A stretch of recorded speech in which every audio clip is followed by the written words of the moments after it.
The Middle East has been lands watered with blood for centuries. Tonight, I can report to the American people and to the world that the United States has conducted an operation that killed Osama bin Laden, the leader of al-qaeda, and a terrorist who's responsible for the murder of thousands of innocent men, women, and children. A great people has been moved to defend a great nation. Our country is strong.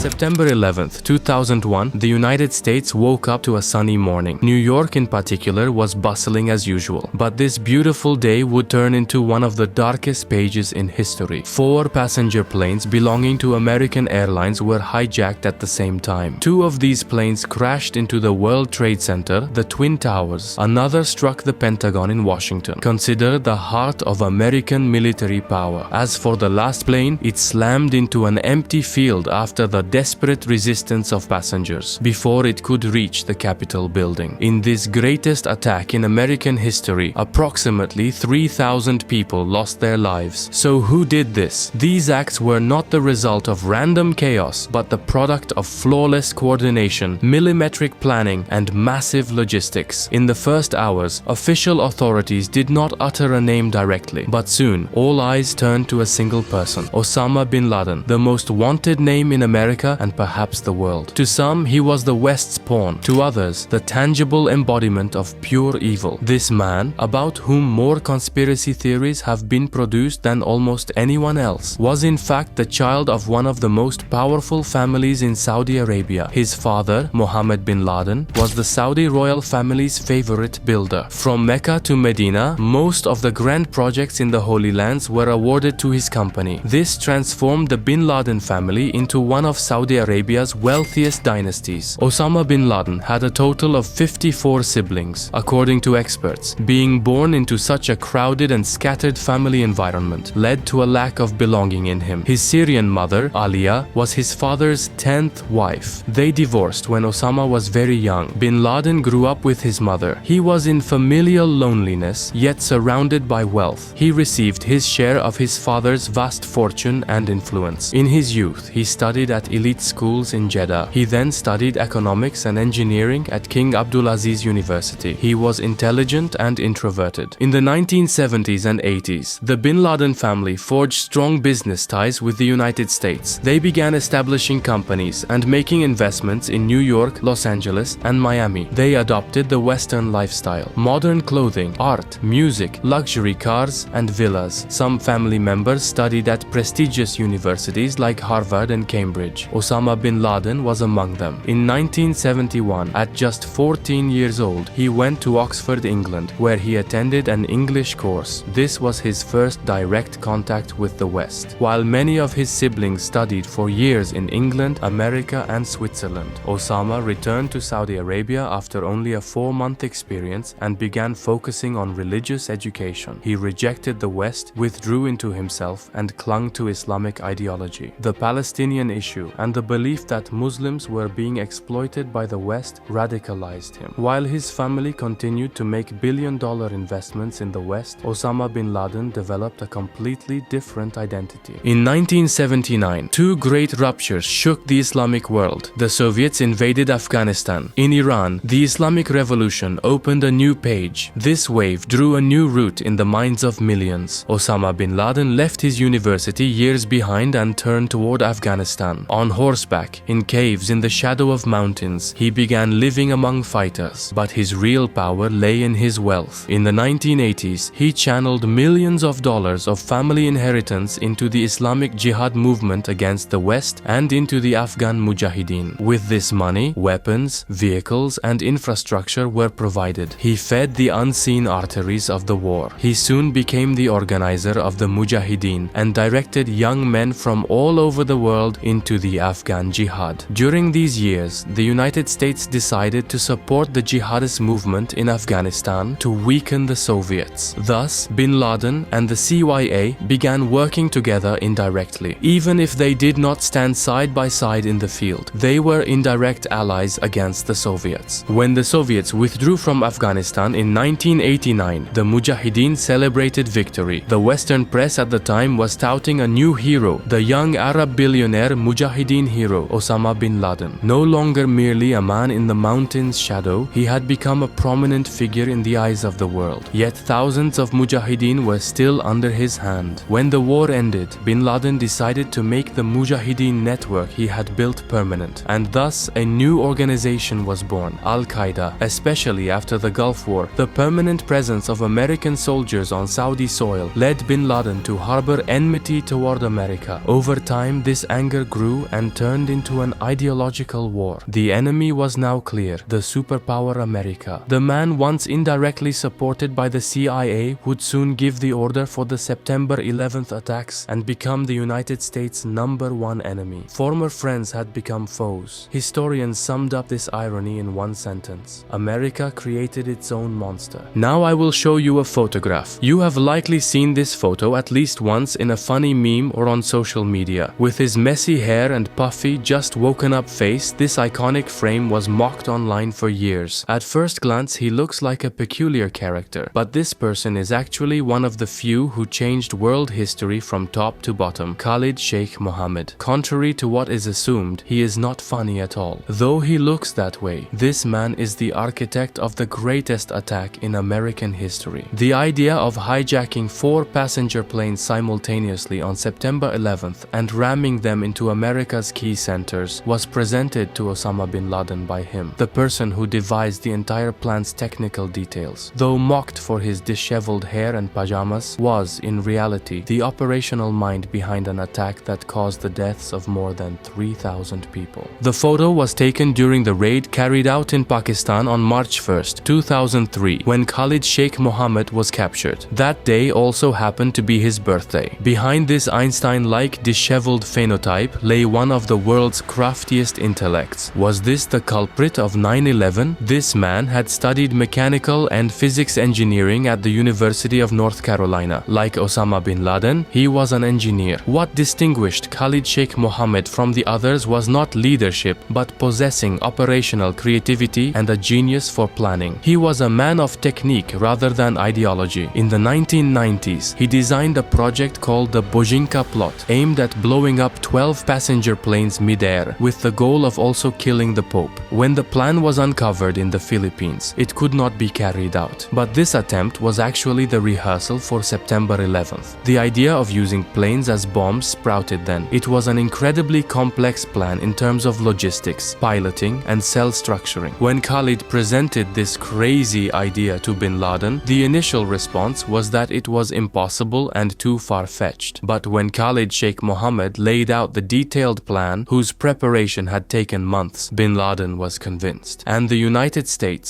with this idea born from that man's mind and pen, experienced one of the darkest days in its history. Yet responsibility still lay with a single person. For this idea to be realized, there was a single authority to speak the final word. The person who signed, decided, and opened the door to catastrophe was Osama bin Laden. 9 days after the September 11th attacks, US President George Bush delivered a historic speech from the congressional rostrum and, as expected, declared that the perpetrator of the attacks was directly bin Laden and his shadow organization al-Qaeda. This announcement marked the beginning of a new era. When the Taliban regime refused to hand over bin Laden, the doctrine of a war on terror was declared and the invasion of Afghanistan began. The United States entered Afghanistan with Operation Enduring Freedom. Within a few weeks, the Taliban regime collapsed. So where was the primary target, bin Laden? 57 days after the invasion, the CIA finally found bin Laden's trail, a region hidden among steep rocks along the Afghanistan-Pakistan border, the Tora Bora Mountains. Now it was time for vengeance. On December 3rd, 2001, the US sent its largest aircraft to the region, and for a full 16 days, the sky spewed flames. Tora Bora was subjected to continuous rain of fire. This attack went down in history history as the heaviest bombardment since World War II.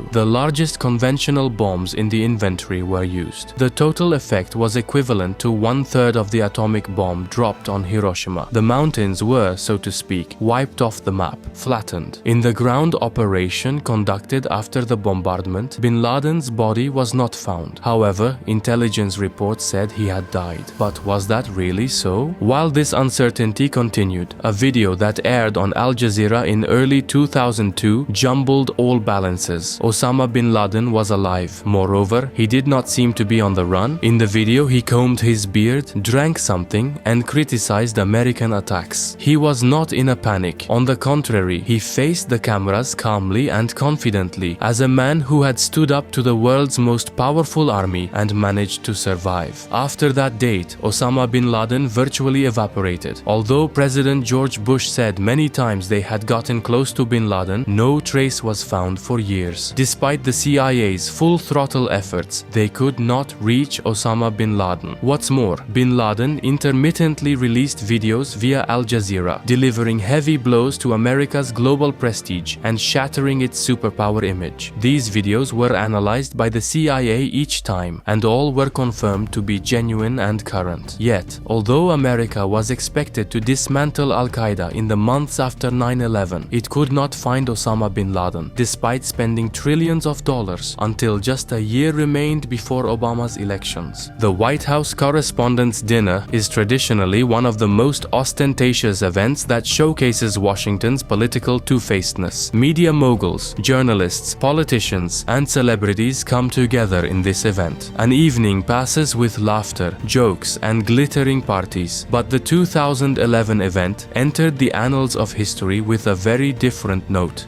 That night, President Barack Obama was, in keeping with tradition, in the hall and busy mocking Donald Trump. However relaxed an image the president projected, the timing of that year's event was almost tragically tense. While laughter filled the air at the gala, at the very same hours, a special SEAL unit in Afghanistan was preparing for a secret operation. The target was to raid a compound where Osama bin Laden was believed to be hiding. There were many debates in the White House about whether the president should attend the gala. In the end, to avoid jeopardizing secrecy and to give the appearance that everything was proceeding as usual, it was decided that the president would attend. At 11 p.m., 2 Sikorsky helicopters quietly took off from Jalalabad Air Base in Afghanistan. The target was clear: the city of Abbottabad, Pakistan. Under the cover of night, they set out to track down the trace of Osama bin Laden, believed to be hiding inside a compound. The land on which the compound stood had been purchased in 2004. It was a structure virtually isolated from the outside world, surrounded by high walls, inviting no one inside. It was believed to have a secret top floor where bin Laden lived. The windows on this floor were opaque, meaning you could not see inside from the outside. On another side of the structure, there was a balcony surrounded by high walls. The main point of debate about this compound, however, was quite different. The compound sat right next to a military academy base in Pakistan. This amplified one single question: did Pakistani officials really not know bin Laden was there? For the SEAL team, this proximity posed not only a political but also an operational threat, because a military facility that close could very well detect American units early. Months before the operation, the SEAL team was sequestered at a special facility in North Carolina. There, an exact replica of the target compound in Pakistan had been built. Every corner, every wall, every projection was memorized by the entire operation team. They had to learn the soul of the place before the mission began. The helicopters to be used in the operation were not ordinary. They were specially developed and equipped with stealth technology that avoided radar detection. Even so, upon entry into Pakistani airspace, they had to fly especially close to ground level. All this was to avoid detection by the Pakistani military's radar, because this mission would not be disclosed to Pakistan. The reason was the possibility that the plan could leak and bin Laden could flee. But this decision also complicated the operation. The Americans had to account for the worst-case scenario. If the Pakistani military detected them, a confrontation could ensue. Although the main carriers of the operation were Sikorskys, Black Hawks, there was a hidden safety plan running backstage. 3 Chinook helicopters set out for Pakistan immediately after the Sikorskys. These were backup forces to be deployed if the Pakistani Pakistani army intervened or another mishap occurred. One of these Chinooks landed in the border area between Afghanistan and Pakistan. The other two went deeper into Pakistan. When the Sikorskys sliced through the night skies over Abbottabad and reached the target compound, the plan was clear. One helicopter would land directly on the roof and insert the SEALS from above. The other would land at the front of the property to encircle it from the front. Thus, the raid would be carried out simultaneously from two directions with absolute speed. But things did not go that way. The course of the operation was disrupted not by the enemy, but by the intervention of gravity. There was a critical difference between the test site in North Carolina and the real target. While the training site's surroundings were enclosed only by wire fencing, the compound in Abbottabad was bounded by tall, thick walls. This seemingly small difference completely changed the helicopter's aerodynamics. As the first Sikorsky tried to hover over the building, it suddenly fell into an airflow phenomenon called vortex ring state. The pilot lost control and the helicopter crashed into the inner courtyard. From that moment on, the only plan was an improvised scenario driven by the survival instinct. The instant the helicopter crashed into the courtyard, breaths were also held in a room thousands of kilometers away in Washington. Because the moment of impact had been recorded by a reconnaissance drone positioned over the city and transmitted live moment by moment to the White House. The eyes of the president, the CIA director, and top national security advisors were on the screen. Amazingly, the soldiers in the helicopter survived the crash without injury. The second helicopter stuck to the plan and landed at the front of the property. Surprise had been lost, and those inside were alerted. Part of the SEAL team encircled the structure, cutting off escape routes. The rest first infiltrated the guest house separate from the main building. Electricity in the entire neighborhood was cut. There was no moon in the sky. The operation was unfolding in pitch darkness. But this darkness was a huge advantage for the units equipped with night vision goggles. When they entered the guest house, it did not take long to encounter the first target inside. Ahmed al-Kuwaiti, the courier Osama bin Laden had used for years as his communications channel. Al-Kuwaiti engaged in a firefight. He aimed his weapon and fired, but that would be his last move. The SEALs killed al-Kuwaiti and wounded his wife, who was beside him. From that moment on, every step meant getting closer to bin Laden. The clues for this operation dated back months. The CIA had received the first signal about the place where bin Laden was hiding from the cell phone of Abu Ahmed al-Kuwaiti. The tracked signal was the starting point of the bin Laden operation. Once al-Kuwaiti was neutralized, the SEALS moved to the second phase of the raid. There were still soldiers waiting outside. The door opened. The entire team went in. Now the target was the interior of the main building where bin Laden was located. Initial contact was made on the ground floor. The person they encountered was Abrar, the brother of the courier who had just been shot. Whether he had a weapon in his hand is still debated, but both Abrar and his wife were killed. Getting to the upper floors was not easy. The stairwell was closed off by a metal security gate, and this gate had to be breached with explosives. Right at that point, they encountered bin Laden's son Khalid. He had an AK-47 rifle in his hands. He resisted, but not for long. He was shot and killed. Reports say there were living quarters and a kitchen on the first floor. The environment was quite chaotic. At that very moment, the world's most wanted man appeared, Osama bin Laden. As the SEAL team was climbing the stairs, bin Laden, trying to understand what was happening, opened another metal door that sealed off the second floor and peeked his head out. When he saw the SEALS, he pulled back quickly but could not shut the door. He was panicked. The team moved and pursued bin Laden. First contact was made inside a bedroom on the second floor. 3 women and Osama bin Laden were inside. 2 of the women were immediately forced to the ground because they might be wearing suicide vests. The third woman stepped in front of bin Laden to shield him. In those seconds, silence was broken by 3 gunshots. A soldier shot the woman in the leg and neutralized her. The target was now clear and open. In the end, Osama bin Laden was shot and killed with 2 bullets. The moment that the world had waited for, holding its breath for years, ended in a few seconds of chaos. Although 2 loaded weapons were found in the room, it was reported that bin Laden was unarmed at that moment. The same report stated that bin Laden was wearing a garment into which €500 banknotes and phone numbers had been sewn to be used if he escaped. However,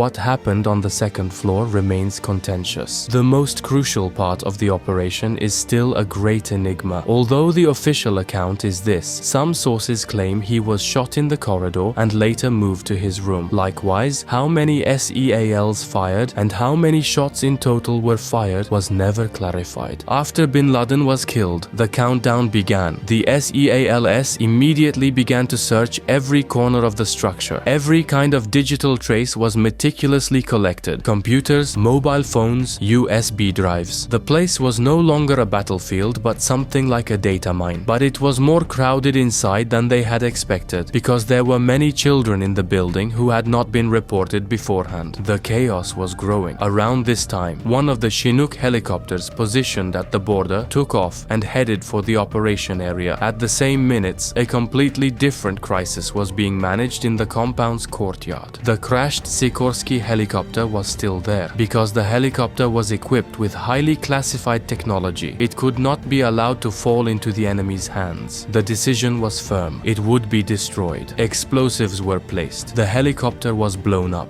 Bin Laden's body was loaded onto the intact Sikorsky. All other evidence and most of the team were loaded onto the supporting Chinook helicopter. As the helicopters lifted off from the raid compound, they were detected by Pakistani radar. By the time the Pakistan Air Force gave the order to scramble fighter jets, the American helicopters had already crossed the border. Tonight, I can report to the American people and to the world that the United States has conducted an operation that killed Osama bin Laden, and a terrorist who's responsible for the murder of thousands. So what happened to Osama bin Laden's body? Here is where the pieces that don't fit come to light and big debates begin. According to US intelligence reports, Osama bin Laden's body was taken with the SEAL team to Bagram Air Base in Afghanistan. A DNA test was performed there. Facial recognition was used. His identity was confirmed. Then, in accordance with Islamic traditions, he was washed and shrouded. Later, he was taken to the Arabian Sea aboard the